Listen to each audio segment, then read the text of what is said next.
কর্মার বাস্তব আপনার যে একটা অঙ্গীকার মুমিন মুসলমানের আল্লাহ তাআলার সাথে স্থাপিত হয়, সেটা হইল যখন বলছে যে আল্লাহ ছাড়া কোনো মাবুদ নাই, এর মধ্যে বান্দা ইয়াকিন আর বিশ্বাস করা এই কথার যে আমার জীবনের যাবতীয় কাজ আমি আল্লাহ তাআলার হুকুম মতো করব।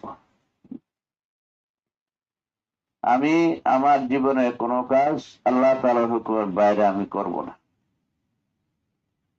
আমি আমার জীবনের সব কাজ মুহাম্মদ রাসূলুল্লাহ সাল্লাল্লাহু আলাইহি ওয়াসাল্লাম যে কাজ দেখাই দিয়ে গেছেন যেভাবে, সেভাবে করবো, এর বাইরে আমি করব না। তো কলমা ঈমানওয়ালা হওয়ার জন্য প্রথমে কলমা পড়া।